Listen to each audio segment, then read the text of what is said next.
আসসালামু আলাইকুম প্রিয় শিক্ষার্থীবৃন্দ, ভার্চুয়াল ক্লাসের আজকের দ্বিতীয় পর্বে সকলকে আরও একবার স্বাগত জানাচ্ছি। আমি নাজিয়া আফরিন। প্রিয় শিক্ষার্থীবৃন্দ, আমরা আজকে পড়াচ্ছিলাম যে রবীন্দ্রনাথ ঠাকুরের একটি বিখ্যাত কবিতা ঐকতান। আমরা প্রথম পর্বে ইতিমধ্যে কবিতাটির যে প্রাথমিক আলোচনা এবং প্রথম অংশটা পড়িয়েছি। এখন আমাদের পর্যায়ক্রমে দ্বিতীয় পর্ব এবং তার পরবর্তী আলোচনা থেকে শুরু করব। আশা করছি সকলেই মনোযোগ সহকারে সমগ্র ক্লাসটি উপভোগ করবে এবং তোমাদের যে প্রিপারেশনটাকে আরও সহজতর করবে।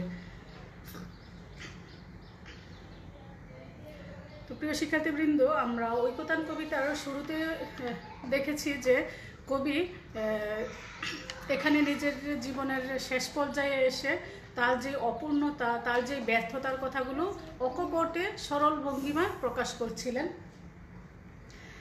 তো এমন অকপট স্বীকারোক্তি প্রকৃত অর্থে জ্ঞানী গুণীদের পক্ষেই করা সম্ভব এবং নিঃসন্দেহে রবীন্দ্রনাথ ছিলেন শুধু বাঙালিদের মধ্যে নয়, সমগ্র বিশ্ববাসীদের মধ্যে একজন জ্ঞানী এবং যশস্বী শিল্পী।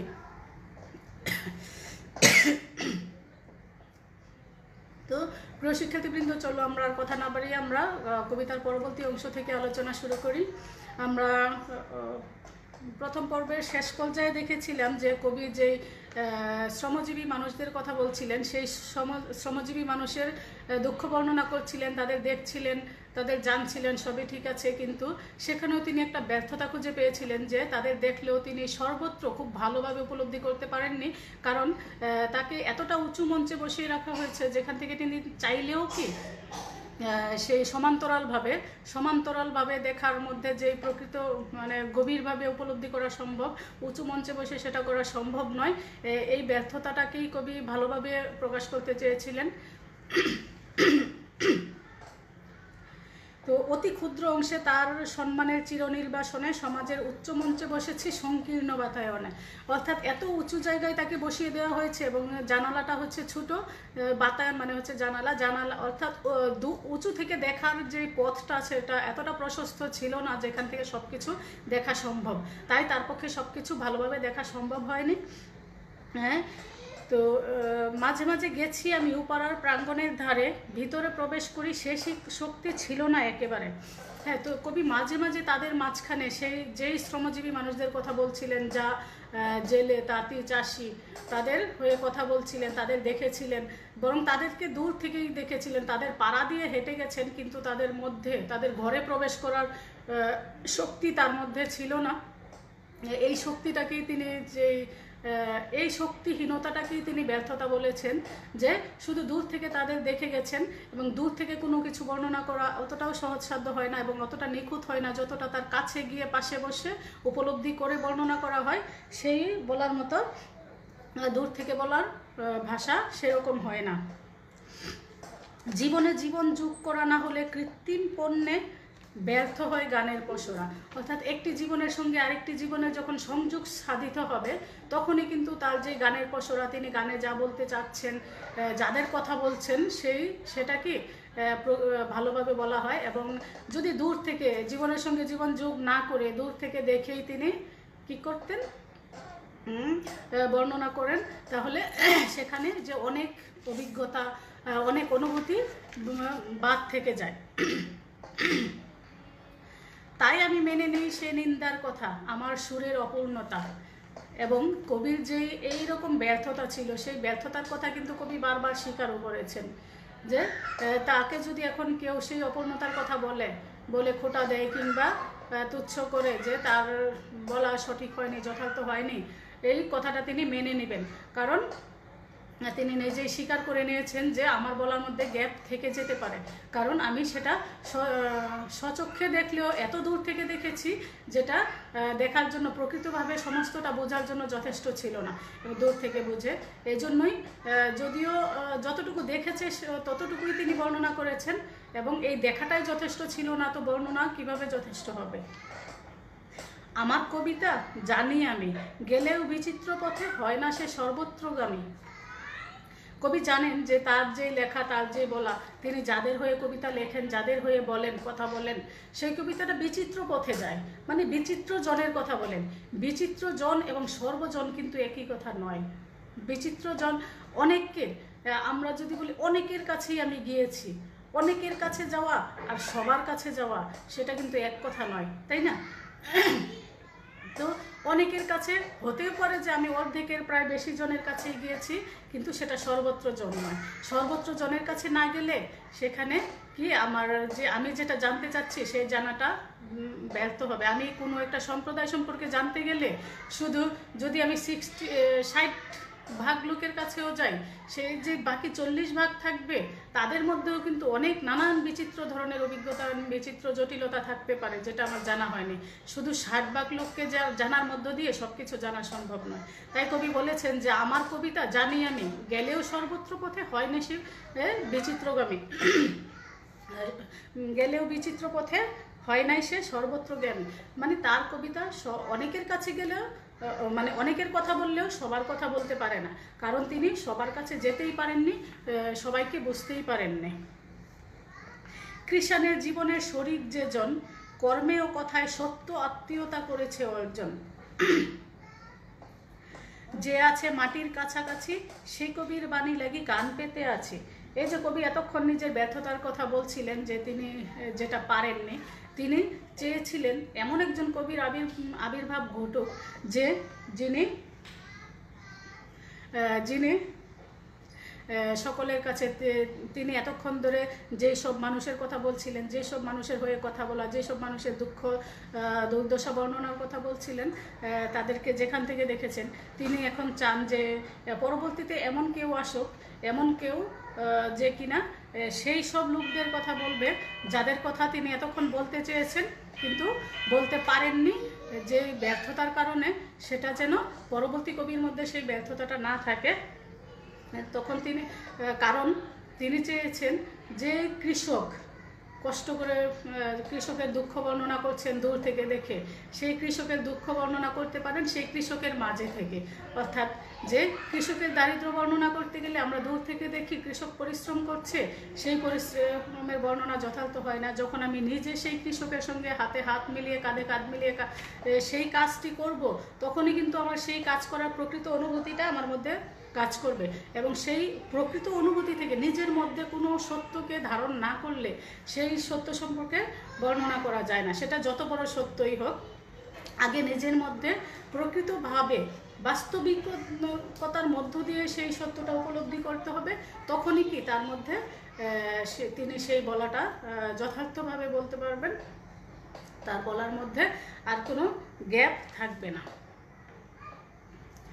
তিনি শুরুতেই বলেছিলেন যে তিনি একজন সমাজের উচ্চ মঞ্চে বসেছেন, তিনি দেশের অনেক কিছু জেনেছেন, অনেক কিছু দেখেছেন এবং অনেকের কথা বলেছেন, অনেক কিছু করেছেনও, কিন্তু এত কিছু বলতে গিয়ে, দেখতে গিয়ে, করতে গিয়ে কোথায় যেন একটা গ্যাপ থেকে গেছে।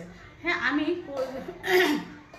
যখন কোনো কিছু আমি যতটুকু দেখেছি, আমার সর্বোচ্চ শক্তি দিয়ে আমি যদি আমার সমগ্র কৌশল, সমগ্র দক্ষতা দিয়েও বর্ণনা করি, তবুও কিন্তু আমি যতটুকু দেখেছি শুধু অতটুকুই বলতে পারবো, তার থেকে বেশি কিন্তু বলতে পারবো না। আর আমি যতটুকু দেখেছি শুধু এটাই যে যথেষ্ট, এটাই সব, এমন নয়। কবি সেটাই বলছিলেন যে আমি যেটা দেখেছি তার বাইরেও অনেক কিছু আছে, অনেক দেখার থাকতে পারে যেটা আমি দেখিনি, যেটা আমি উপলব্ধি করিনি। আর বিশেষ করে অনুভূতির কথা, সেটা তো নিজের মধ্যে ধারণ না করলে সেই অনুভূতির কথা ব্যক্ত করা যায় না সহজভাবে। তো কবি নিজের মধ্যে এমন একজন কবিকে আহ্বান করছিলেন যিনি তার মধ্যে সেই শক্তিটাকে ধারণ করবে, তাদের মধ্য থেকে সেই কথাগুলো তিনি বলতে পারবেন।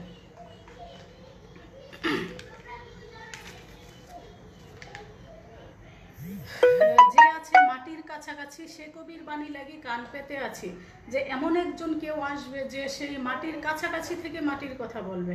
দূর থেকে অট্টালিকায় বসে মাটির কথা বলা যায় না, মাটির গুণাগুণ বর্ণনা করা যায় না। আগে মাটিতে নামতে হবে, মাটিকে স্পর্শ করতে হবে, মাটির গন্ধ নিতে হবে, তারপর সেই মাটির গুণ ব্যাখ্যা করা যায়, কিন্তু দূর থেকে সেটা যায় না। তাই কবি চেয়েছেন এমন কেউ আসুক যে মাটি হাতে নিয়ে তাদের গন্ধ স্পর্শ করে তারপরে সেই মাটির গুণাগুণ ব্যাখ্যা করতে পারবেন। কবির পক্ষে সেটা সম্ভব হয়নি, কারণ তিনি কি বলেছেন, জীবনযাত্রার বেড়াজাল, যেটা কখনোই হওয়া উচিত নয়। এসো কবি অখ্যাত জনের নির্বাক মনের। এসো কবি, এখানেও আরেকটি চরম সত্য তিনি উপলব্ধি করেছেন, যে আমরা যাদের উপর ভর করে আমাদের অর্থনীতির চাকা দাঁড় করিয়ে রেখেছি, সেই কৃষক, দিনমজুর, শ্রমিক শ্রেণীর মানুষ। তো তারা, আমরা যত সভ্যতা এবং উন্নয়নের কথা বলি না কেন, প্রকৃত অর্থেই কিন্তু আমরা হয়তো বলবো যে অমুক জিনিসটা এত বড়, ধরো একটা সেতু নির্মাণের কথা, সেতু নির্মাণটি কে করেছেন, বলি অমুক নেতা এই সেতুটি নির্মাণ করেছেন, কিন্তু প্রকৃত অর্থে অমুক নেতার কোনো হাতই ছিল না। হ্যাঁ, পরোক্ষভাবে অমুক নেতা কাজ করেছেন, কিন্তু প্রকৃতভাবে সেখানে হাজার হাজার শ্রমিক কিন্তু তাদের নিজেদের শ্রম দিয়ে, সময় দিয়ে এই সেতুটি নির্মাণ করেছেন। আমরা বলতে গেলে কিন্তু কি বলি, সেই অমুক নেতার কথা বলি, সেই শ্রমজীবী মানুষের কথা কিন্তু বলি না, যে তার অক্লান্ত পরিশ্রমে এই সেতুটি গড়ে উঠেছে, দুই প্রান্তের মানুষের মধ্যে যোগাযোগটি সহজ হয়েছে, আমরা তাদের কথা স্বীকার করি না। এবং তারা যে অক্লান্ত পরিশ্রম করে যাচ্ছে এবং তাদের স্বীকার করি না, এতে কিন্তু তারা মোটেও ক্ষুণ্ণ নন, কারণ তারা নিজেদেরকে সেভাবেই প্রস্তুত করে নিয়েছেন, সেভাবেই অভ্যস্ত, যে আমরা শুধু পরিশ্রম করে যাব, আমাদের কেউ স্বীকার করবে না। কবি চেয়েছেন সে তাদের কথা স্বীকার করা হোক, সেই অখ্যাত জনে, যারা প্রত্যক্ষভাবে শ্রম দিয়ে যায় কিন্তু স্বীকৃতির বাইরে থেকে যায়।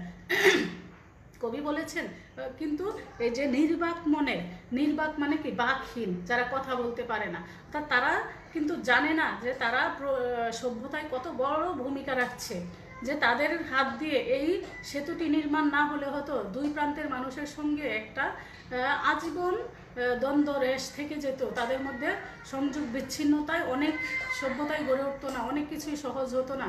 তারা কিন্তু সেটা ভালো করে জানেও না, যে তাদের মাধ্যমে দুই প্রান্তের মানুষের কত বড় উপকার হলো, এবং যতটুকু জানে ততটুকু তারা চাইতে পারে না, অতটুকু স্বীকৃতি, অতটুকু মর্যাদা। তারা নির্বাক, তাদের কথা তারা বলতে জানে না। সেই নির্বাক মানে হচ্ছে যাদের বাক নেই, স্বাধীনতা বলতে পারে না, সেটা। আর এই বলতে না পারাটা প্রকৃতি প্রদত্ত অক্ষমতা নয়, যে কথা বলতে পারে না, এই অক্ষমতা হচ্ছে মানুষের সৃষ্ট, যে নিজের কথা বলতে পারছে না, নিজের অর্জন, নিজের ত্যাগ, নিজের স্বীকৃতি এগুলো চাইতে পারছে না। তাই কবি চাইছেন যে এমন কেউ আসুক, এমন একজন আসুক, যে কিনা সেই অখ্যাত জনের কথা বলবে। তারা এত পরিশ্রম করছে অথচ তারা বিখ্যাত হতে পারছে না, অথচ সত্যিই তো এত বড় বড় দালান অট্টালিকা নির্মাণ করে নগর সভ্যতায় পরিপূর্ণ হচ্ছে নগর, আমরা বলছি এটা একটা সভ্য নগরী, এই নগরীর অনেক উন্নতি হয়েছে, অথচ এই বড় বড় নির্মাণ যারা করলো তাদেরকে কিন্তু আমরা পাত্তাই দিচ্ছি না, তাদেরকে স্বীকৃতি দিচ্ছি না এবং সেই মর্যাদা দিচ্ছি না। সেই মানুষের কথা যেন বলে, আমরা শুধু অমুক একজন নেতার নাম বলেই চুপ করে থাকছি এবং ওই নেতাকেই বাহবা দিচ্ছি, সব কিছু করছি। আসলে প্রকৃত অর্থে সেই নেতার তেমন কোনো ভূমিকাই ছিল না, শুধু কিছু কাগজের ফর্মালিটি রক্ষার জন্য ওই নেতার প্রয়োজন ছিল। প্রকৃতভাবেই যারা এর কৃতিত্বের দাবিদার, সেই দাবিদার হচ্ছে সেই শ্রমজীবী মানুষ, যে শ্রমজীবী মানুষের হাত ধরে এই সভ্যতাগুলো নির্মাণ হয়েছে, অথচ সেই শ্রমজীবী মানুষগুলোই কি চিরকাল বঞ্চিত থেকে যাচ্ছে, না তাদের কথা কেউ বলছে, না তাদের জীবনযাত্রার কোনো উন্নতি হচ্ছে। নিজের কথা নিজে বলতে পারছে না বলেই হয়তো তারা অনেক কিছুই পাচ্ছে না জীবন থেকে, জগৎ থেকে, মানুষের কাছ থেকে। তো কবি চেয়েছেন, হ্যাঁ, পরবর্তীতে এমন কোনো কবি আসুক, যে কবি আসে সেই অখ্যাত মানুষের কথা বলবে, যারা নিজের কথা বলতে জানে না। মর্মের বেদনা যত করিয়া উদ্ধার, প্রাণহীন এদেশেতে গানহীন যেথা চারিদার। তাদের মর্মের বেদনা মানে তাদের ভিতরে যে বেদনা, যে অতৃপ্তি, আসলে তারা মানুষের কাছে বলতে পারে না, কিন্তু কষ্টের অনুভূতি কিন্তু ধনী এবং দরিদ্র, শিক্ষিত এবং মূর্খ, বড় এবং ছোট সকলের কাছেই সমান। শুধু তফাৎ হচ্ছে, একজন শিক্ষিত মানুষ নিজের মনের কষ্টটা গুছিয়ে বলতে পারে, একজন অশিক্ষিত মানুষ ততটা গুছিয়ে বলতে পারে না। একজন একজন ধনী ব্যক্তির সেই মর্মের বেদনা উপলব্ধি করার জন্য চারপাশে মৌচাকের ভিড় জমে যায়, কিন্তু সেই দরিদ্রের মর্মের বেদনা উপলব্ধি করার জন্য চারপাশে আশেপাশে একটা মানুষকেও খুঁজে পাওয়া যায় না, শুধু তফাৎ এইটুকুই। কিন্তু প্রকৃত অর্থে কষ্টের যেই অনুভূতি, সেই অনুভূতির মধ্যে কিন্তু কোনো ধরনের তফাৎই নেই, তফাৎ শুধু বাহ্যিকতায়। ঠিক আছে? তো এই যে তাদের মর্মের বেদনা, তারা যেই বেদনায় ব্যথিত, তাদের প্রকৃত বেদনাটা উদ্ধার করে, তাদের মনের কথা প্রকৃতভাবে জেনে যেথা প্রাণহীন, এদেশেতে গানহীন যেথা চারিদার, গানহীন প্রাণহীন বলতে তাদের মধ্যে কর্মচঞ্চলতা, তাদের মধ্যে যেই স্পৃহা, আনন্দ, এগুলোর কথা বলা হয়েছে, যেখানে কোনো আনন্দ নেই, অবজ্ঞার তাপে শুষ্ক নিরানন্দ সেই মরুভূমি। কি অবজ্ঞার তাপে অবজ্ঞা করা হচ্ছে, তাকে বারবার অবহেলা করা হচ্ছে, অর্থাৎ প্রকৃত মূল্যায়ন করা হচ্ছে না। সেই প্রকৃত মূল্যায়ন না পেতে পেতে সেখানে মরুভূমির মতো শুষ্কতায় ভরে আছে। সেই শুষ্ক মরুভূমিতে রসে পূর্ণ করে দাও তুমি, অর্থাৎ সেই মরুভূমিতে প্রাণ ঢেলে দাও, সেখানে যেখানে কোনো ফুল নেই, আনন্দ নেই, রস নেই, এমন একটা নিরানন্দ জীবন, নিরুৎসাহিত জীবন, সেই জীবনটাকে যেন পরিপূর্ণ করে দেয়। কবি এমন কাউকে বলেছেন যে শুধু কেন তাদের এরকম শুষ্ক নিরানন্দ মরুভূমি, কেন তারা তাদের কথা বলতে পারছে না, কিন্তু কবি চেয়েছেন এমন কেউ আসুক যে তাদের হয়ে কথা বলবে।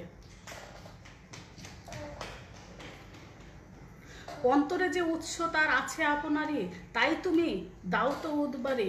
উদ্বারি মানে হচ্ছে উগলে দেওয়া, বের করে দেওয়া, এরকম আর কি, ভিতর থেকে যেটা আমরা প্রকাশ করাটাই আর কি, এখানে প্রকাশ করা অর্থে উদ্বারী শব্দটি ব্যবহার করা হয়েছে, যে তার অন্তরের যে কথা আছে, অন্তরের যে উৎস, মর্মবেদনা, দুঃখ, ভারাক্রান্ত হৃদয়ের যে কথাগুলো, সেই কথাগুলো তুমি এসে তাদের হয়ে বলে দাও, কারণ তারা তো বলতে জানে না, তারা বলতে পারে না। সেই তাদের কথাটা বলার জন্য কবি আহ্বান জানিয়েছেন। যে এমন কাউকে, কবি কাকে চেয়েছিলেন, যে এমন কেউ আসুক যে প্রকৃত সত্যটা, প্রকৃত কথাটা কি বলতে পারবে। সাহিত্যের ঐকতান সঙ্গীত সভায় একতারা যাহাদের, তারাও সম্মান যেন পায়।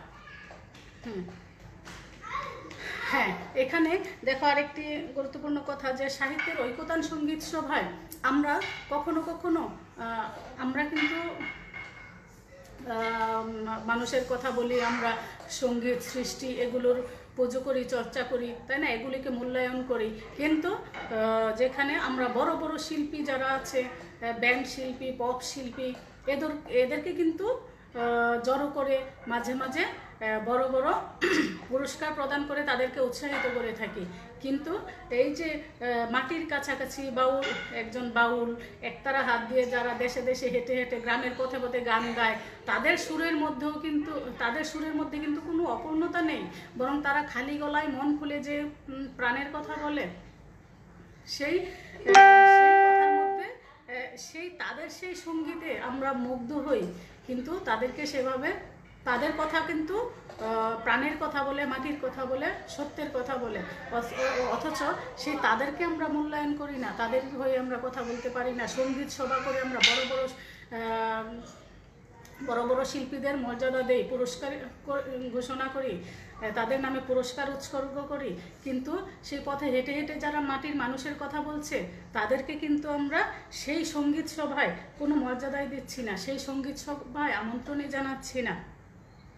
কিন্তু তারাও যেন সম্মান পায়, কারণ তারাও শিল্পী, তারাও কি প্রাণের কথা বলছে, মানুষের কথা বলছে, জগৎ জীবনের কথা বলছে, তাদের কথায়, সুরে, সব কিছুতেই কিন্তু বাস্তবতা এবং রস সবগুলিই রয়েছে, কিন্তু তারা কেন পাচ্ছে না?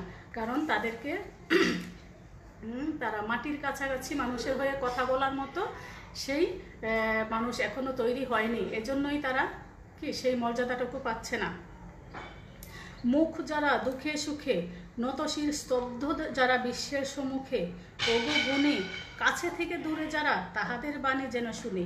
এই যে মুখ যারা, মানে হচ্ছে বধির বা যে যারা কথা বলতে পারে না, তাদেরকে বলা হচ্ছে যে সুখে দুঃখে যারা মুখ, আমরা বড় বড় যারা পণ্ডিত, মনীষী, শিল্পী, ধনাঢ্য ব্যক্তি, তাদের দুঃখ বর্ণনার জন্য কিন্তু নির্দিষ্ট কোনো দিবস লাগে না, বা নির্দিষ্ট দিবস করেও তারা ঢাকঢোল পিটিয়ে নিজের যেই কথা বলেন।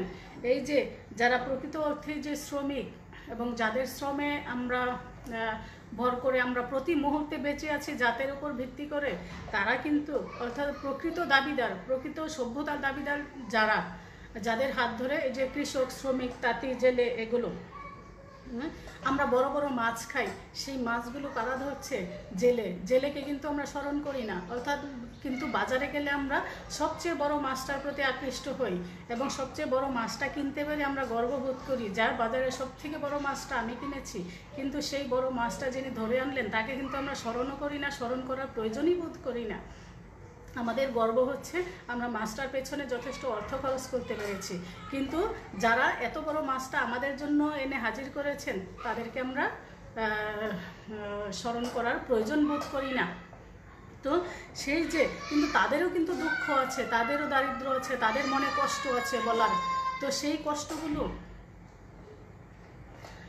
কষ্টগুলো তারা বলতে পারে না, কারণ তারা অতটা শিক্ষিত জন নয়।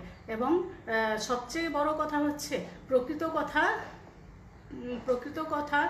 প্রকৃতভাবেই যারা অনুভব করছে তাদের কি তাদের হয়ে কথা বলার মতো যারা কথা বলছে তারা অনেক ভাষা জানে, কিন্তু যাদের হয়ে কথা বলছে তাদের ভিতরে কিন্তু সেই ভাষাগুলো নেই। এজন্য তারা প্রকৃতভাবে বলতে পারছে না নিজের কথাগুলো। তারা সর্বত্রই কি সেখানে নতশির হয়ে থাকে। বিশ্বের কাছে তারা একটা যেন বোবা প্রাণী, তাদের কোনো দুঃখ নেই, দুঃখ থাকতে নেই, তাদের কোনো বর্ণনার ভাষা নেই, তারা বলতে পারে না। এই জন্য আমরা সেই তাদের হয়ে কথা বলার জন্য কবি একজনকে আহ্বান করছেন, অর্থাৎ পরবর্তী প্রজন্মের কাছে কবির সেই আহ্বান যে আমরা যেটা পারিনি, যেটা কেন পারিনি সেটা তিনি স্বীকার করেছেন এবং বলেছেন যে তার জন্য কে দায়ী, তার জন্য অন্য কাউকে দায়ী করা যায় না, তার জন্য আমি নিজেই দায়ী। কারণ আমাকে সমাজ উচ্চ মঞ্চে বসিয়েছেন, এমনভাবে বসিয়ে দেননি যে সেখান থেকে আমি নড়তে চলতে পারবো না। শুধু আমাদের মানসিকতার অভাব, সেই মানসিকতাটার উত্তরণ কবি চেয়েছেন যে মানসিকতার বিবর্তন হোক। সভ্যতার বিবর্তন হচ্ছে, কিন্তু আমাদের মানসিকতার বিবর্তন ক্রমশ নিম্নগামী হচ্ছে। তো সেই মানবতার জয় হোক, যে মানুষ অন্য মানুষের হয়ে কথা বলবে, সেই মানুষের দ্বারপ্রান্তে এসে তাদের সাথে কাঁধে কাঁধ মিলিয়ে প্রকৃত অনুভূতিটা নিজের মধ্যে ধারণ করে তারপরে সে তাদের কথা বলুক। যে কাছে থেকে দূরে যারা তাহাদের বাণী যেন শুনে। এই যে মানুষগুলো আমাদের সারাক্ষণই আমাদের আশপাশ ঘিরে আছে এবং আমাদেরকে বিভিন্নভাবে রক্ষা করছে বিভিন্ন ধরনের দুর্যোগ থেকে। আমরা জানি যে শুধু টাকা হলেই, তুমি যত বড় সম্পদশালী হও না কেন, তোমার টাকা কিন্তু তুমি চিবিয়ে খেতে পারবে না, ক্ষুধার্ত পেটে তোমাকে খাবারই খেতে হবে। আর সেই খাবারটা কারা প্রস্তুত করছে, কারা উৎপাদন করছে, সেই উৎপাদনমুখী মানুষগুলোর কাছে নতশির হতে বলছে আমাদের, কিন্তু আমরা তাদের কাছে নত হচ্ছি না। আমরা শুধু জানছি আমাদের টাকা আছে। একটা সময় আমরা যদি কল্পনা করি সমগ্র বিশ্ব থেকে, এই যে আমরা জানি যে একটা দুর্ভিক্ষ হয়েছিল 1176 সালে, তখন অসংখ্য মানুষ কিন্তু না খেয়ে মরেছিল। তখন কিন্তু টাকার অভাব ছিল কারো, টাকার অভাব অনেকেই এমন ধনাঢ্য ব্যক্তি তখনও ছিল, তারাও কিন্তু মরেছিল খাবারের অভাবে। শুধু টাকা হলেই খাবার জোটে না, সেই খাবারটা প্রস্তুত করতে হয় এবং যারা খাবারটা প্রস্তুত করে, উৎপাদন করে, সেই তাদের কাছেই কিন্তু আমরা প্রকৃতভাবে ঋণী। আমরা টাকার কাছে ঋণী না। টাকা বানানো হয়, খাবার কিন্তু বানানো হয় না, খাবার পরিশ্রম করে উৎপাদন করা হয়। যেটা বানানো হয় সেটা কিন্তু চাইলেই অতিরিক্ত হারে বানানো যায়, কিন্তু যেটা উৎপাদন করতে হয় সেটা চাইলেই অতিরিক্ত হারে উৎপাদন করা যায় না। যথেষ্ট পরিমাণে শ্রম সেখানে দিতে হয়। তো তারাই কিন্তু প্রকৃতভাবেই বঞ্চিত, তারা না পাচ্ছে ন্যায্য মূল্য অথবা না পাচ্ছে ন্যায্য সম্মান। কবি তাদেরকে সেই ন্যায্য সম্মান দেওয়ার কথা বলছেন। এখানে অর্থমূল্যের প্রসঙ্গ টেনে কবি তাদের ছোট করতে চাননি। কবি চেয়েছেন তারা যেন তাদের যোগ্য সম্মানটুকু পায়। যেখানে আমরা অনায়াসে একজন ধনাঢ্য ব্যক্তির কাছে গিয়ে মাথা নত করছি যে আপনি আমাদের ত্রাণদাতা, আপনি আমাদের এটা দিচ্ছেন সেটা দিচ্ছেন, কিন্তু প্রকৃতই যারা গুণী, অর্থাৎ যাদের পরিশ্রমে আমরা আমাদের নিত্য প্রয়োজনীয় জিনিসগুলো পাচ্ছি, আমরা এখন বিলাস সামগ্রীতে বেশি অভ্যস্ত, এবং যারা আমাদের কাছে সেই বিলাসিতা এনে দিচ্ছে তাদের কাছেই আমরা নত হচ্ছি, তাদের কাছেই আমরা বারবার গিয়ে নিজেদেরকে সঁপে দিচ্ছি। কিন্তু যারা আমাদের মৌলিক অধিকার রক্ষায়, মৌলিক চাহিদাগুলো পূরণে নিজেদের ব্যস্ত রাখছে, সারাক্ষণ পরিশ্রম করে যাচ্ছে, নিজেদের জীবনকে সঁপে দিচ্ছে, তাদের কাছে কিন্তু আমাদের কোনো আত্মোপলব্ধি নেই, আত্মসমালোচনা নেই, তাদের কাছে আমাদের কোনো নতজানু হওয়ার কোনো লক্ষণই নেই। বরং আমরা তাদেরকে কতটা শোষণ করা যায়, কতটা বিভিন্নভাবে তাদের পাওনা থেকে আমরা তাদেরকে বঞ্চিত করছি, অথচ তারা চাইলেই আমাদের, তারা কিন্তু তাদের যেই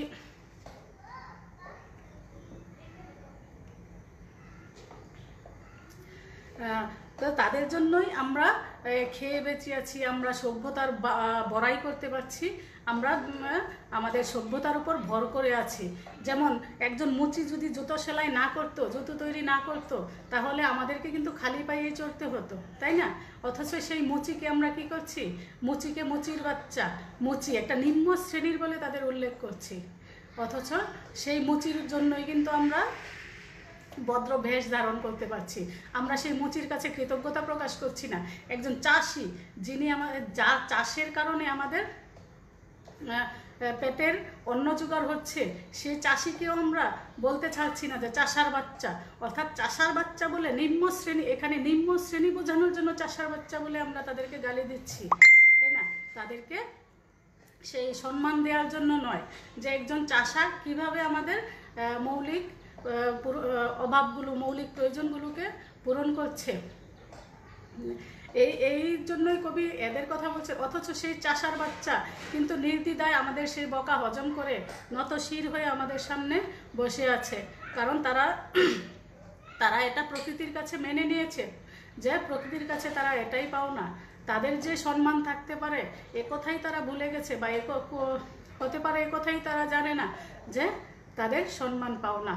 কিন্তু তারা এভাবে অভ্যস্ত হয়ে গেছে যে তাদের সম্মান পেতে নেই, তারা সম্মান পাওয়ার যোগ্য নয়, তাদের মনে আমরা এমনটাই গেঁথে দিতে সক্ষম হয়েছি যে প্রকৃত অর্থে তারা সম্মানের যোগ্য নয়। কিন্তু কবি এখানে দাবি করছেন যে তারাই প্রকৃত সম্মানের যোগ্য, তারাই প্রকৃত সম্মানের দাবিদার, যে আমরা তাদের কাছেই কিন্তু ঋণী, তাই না? আমরা বাজার থেকে চাল কিনে খাই, সেই বাজারওয়ালা কিন্তু আমাদের সেই চালের যোগান দিচ্ছেন না প্রকৃত অর্থে, বরং সেই বাজারওয়ালার দেওয়ার কোনো ক্ষমতাই নেই।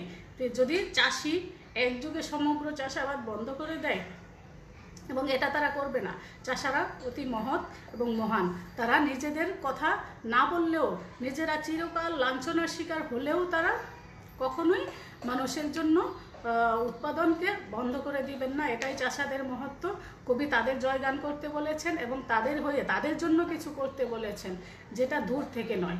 সভ্যতার আবরণে ঢাকা আমাদের ব্যর্থতাকে তিনি বাদ দিতে বলেছেন, যে সভ্যতার দোহাই দিয়ে আমরা তাদের সঙ্গে আমাদের যেই দূরত্ব সৃষ্টি করেছি, সেই দূরত্বটাকে আমাদেরকে মোচন করতে বলেছেন, যে আমরা তাদের মাঝে যাই, তাদের হয়ে কথা বলি, তাদের সাথে কাঁধে কাঁধ মিলিয়ে তাদের দুঃখটাকে যেন অনুভব করার চেষ্টা করি, তবেই তাদের কি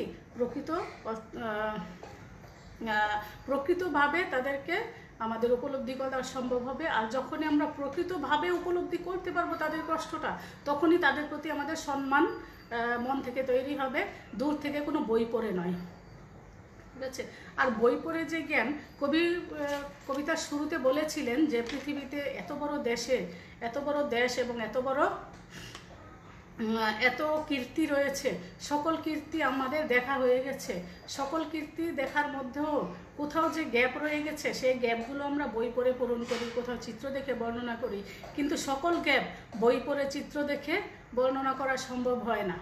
প্রকৃত যেই গ্যাপটা পূরণ করতে হয় তাদের মধ্য থেকে, যার হয়ে আমি কথা বলছি, যার জন্য কিছু করছি, তার কারোর জন্য তুমি কি করবে, যে যদি তুমি ভেবে থাকো যে এক শ্রেণীর মানুষের জন্য তুমি কিছু করবে, তখন কিন্তু তোমার সবথেকে উত্তম সিদ্ধান্ত হবে বিভিন্ন বই পত্রপত্রিকা রিপোর্ট দেখে তাদের কি অভাব কি ঘাটতি আছে এটা দেখে না, বরং তাদের মাঝে গিয়ে এই সম্প্রদায়ে ঢুকে পড়তে হবে। তোমাকে ঢুকে গিয়ে দেখতে হবে তারা কিভাবে জীবনযাত্রা নির্বাহ করছে, তাদের কি হলে জীবনযাত্রা আরও সহজ হয়, এবং কি হলে তাদের জীবনটা সহজ হবে, এবং প্রয়োজন কিসের অভাব রয়েছে কিসের ঘাটতি রয়েছে, তাদের মাঝখানে গেলে তবেই কিন্তু তুমি প্রকৃতটা জানতে পারবে। যে কবি এখানে কবিতার মধ্যে তোমাদের যে উল্লেখযোগ্য কিছু বিষয় প্রশ্ন আসতে পারে, সেটা হচ্ছে যেমন কবির যে ব্যর্থতার বিষয়টা, যে কবির ব্যর্থতাটা কি? ব্যর্থতাটা ছিল যে কবি অনেকের কথা বলেছেন কিন্তু প্রকৃতভাবে বলতে পারেননি। কেন বলতে পারেননি? কারণ দূর থেকে দেখে জানা এবং তাদের মধ্য থেকে জানা অনুভূতিটা এবং ব্যাখ্যাটা একরকম হয় না। দূর থেকে জেনে আমরা যেভাবে বর্ণনা করতে পারবো, তাদের মাঝে থেকে তাদের মধ্যে থেকে তাদের সঙ্গে হাত মিলিয়ে সেই অনুভূতিটা নিজের মধ্যে ধারণ করলে তবেই কিন্তু তার সম্পর্কে বলা সহজ হবে। যেমন তোমাকে যদি বলতে বলা হয় যে স্মৃতিসৌধ সম্পর্কে একটি রচনা লিখো বা একটা অনুচ্ছেদ লিখো, তখন তুমি বিভিন্ন বই খুঁজবে, বই পড়বে, বইয়ে এক এক বইয়ে এক এক রকমভাবে লেখা থাকবে, তুমি হয়তো একটা ভালো রচনাই লিখতে পারবে, কিন্তু তারপরও তুমি যখন একটা স্মৃতিসৌধটা ঘুরে আসবে, দেখে আসবে নিজের চোখে, তখন কিন্তু তোমার এই যে বইয়ের ভাষা একটা সময় তুমি ভুলেও যেতে পারো যে স্মৃতিসৌধের পশ্চিম অংশে এটা রয়েছে, কি যেন রয়েছে, তুমি এরকম মাথা চুলকাবে, কি যেন রয়েছে পশ্চিম অংশে, এটা ভুলে যাওয়ার সম্ভাবনা আছে। অথবা ওটা কিভাবে রয়েছে সেটাও কিন্তু তুমি অত ভালোভাবে বর্ণনা করতে পারবে না। কিন্তু যখন তুমি স্মৃতিসৌধ যাবে, একদিন ঘুরে আসবে, দেখে এসে যখন তুমি বর্ণনা করবে, তখন তোমার চিত্রকর। তাই কবি বলেছেন, যখনই তুমি যার জন্য কিছু বলবে, তখন সেখানে প্রকৃত সত্যটা উপলব্ধি করার জন্য তার মাঝে ঢুকে পড়তে হবে। তাদের হয়ে কথা বলতে চাইলে, তাদের প্রকৃত কথাটা বলতে চাইলে, তাদের যে অভাব দারিদ্র্য এবং তাদের দুঃখ বর্ণনা করতে চাইলে সেই সম্প্রদায়ে গিয়ে মিশে যেতে হবে সশরীরে, দূর থেকে নয়, কোনো দূত পাঠিয়ে নয়, বা কোনো বই পুস্তক পড়ে নয়, কোনো বর্ণনা পড়ে নয়। পরে আমরা অনেকটাই জানি, সেই জানাটা প্রকৃত জানা হয় না। যখন আমরা যেখানে আমাদের সশরীরে গিয়ে জানার ব্যাপার রয়েছে, সেখানে সশরীরে গিয়ে আমরা যে অভিজ্ঞতা লাভ করতে পারবো, সেটা কোনো বই পড়ে বা চিত্র দেখে সম্ভব হবে না। চিত্র দেখে আমরা ক্ষণিকের জন্য কান্না করতে পারবো, যে আমরা দুর্ভিক্ষের ছবি দেখে অনেকেই কান্না করেছি, কিন্তু আমরা সেই দুর্ভিক্ষের বর্ণনা করতে গেলে কিন্তু সেই বর্ণনাটা আমাদের মধ্যে আসবে না।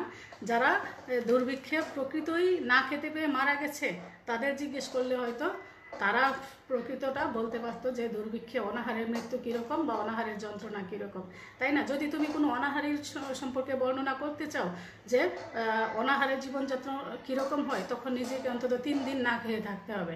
না খেয়ে থেকে তারপরে তুমি প্রকৃতভাবে বর্ণনা করতে পারবে যে অনাহারের যন্ত্রণা কীরকম হয়, অনাহারের ব্যথা কীরকম হয়। বই পড়ে কিছুই বলা সম্ভব নয়। তো আমাদের ঐকতান কবিতায় কবি এটাই বলতে চেয়েছেন যে হ্যাঁ কবি, আমরা তো বিখ্যাত মানুষদের কথা বলি, আমরা নিজেরাও এতটা বিখ্যাত হয়ে গেছি, যখন আমরা যা লিখি তাই পাঠক পড়ে, কিন্তু এই পড়া নয়, এই আনন্দ নয়, এমন কিছু সত্য লেখো যেখানে যেই সত্যগুলি জানার জন্য মানুষ অধীর আগ্রহে আছে, এবং এই তাদের কথা যখন বলবে, তখন তুমিও একজন তাদের হয়েই যেন বলো, তাদের মধ্য থেকে বলো। দূর থেকে চাষির দুঃখ বর্ণনা নয়, বরং তাদের সঙ্গে হাল চাষে হাত লাগাও, গিয়ে দেখো যে সত্যিকার অর্থেই চাষবাসের যন্ত্রণা বা চাষবাসের পরিশ্রম কেমন, কতটা। তো সেখানে গিয়ে তাদের হয়ে তাদের জন্য কিছু করতে চাইলে তাদের মধ্য থেকেই করতে হবে। তাই কবি চেয়েছেন তাদের মধ্য থেকেই হয়তো হয় কেউ একজন উঠে আসুক, অথবা যিনি বলবেন তিনি যেন তাদের মাঝখানে গিয়ে, সেখানে দূর থেকে দেখে নয়, তাদের মাঝখানে গিয়ে তাদের সঙ্গে কাঁধে কাঁধ মিলিয়ে সেই অনুভূতিটা নিজের মধ্যে ধরে তারপরে তাদের জন্য কিছু বলেন, তাদের জন্য কিছু করেন, তবে সেই করাটা যথার্থ হবে। ধন্যবাদ প্রিয় শিক্ষার্থীবৃন্দ এতক্ষণ সঙ্গে থাকার জন্য। তারপরেও তোমাদের এই কবিতা সংক্রান্ত কোনো ধরনের প্রশ্ন থাকলে আমাকে অবশ্যই করবে কমেন্ট বক্সে, অথবা আমাকে ব্যক্তিগতভাবেও ফোন কল বা মেসেঞ্জারের মাধ্যমে প্রশ্ন করলে আমি তোমাদের সকল প্রশ্ন সমাধানে চেষ্টা করব। তো আশা করছি ক্লাসটি তোমাদের সহায়ক হবে এবং তোমাদের পরীক্ষা প্রস্তুতিকে অনেকটা সহজ করতে সহায়তা করবে। ধন্যবাদ। তোমাদের সকলের সুস্বাস্থ্য মঙ্গল কামনা করছি। তো ভালো থেকো, নিরাপদ থেকো, স্বাস্থ্যবিধি মেনে চলবে। খোদা হাফেজ। নিজে ভালো থেকো, অন্যকে ভালো রেখো।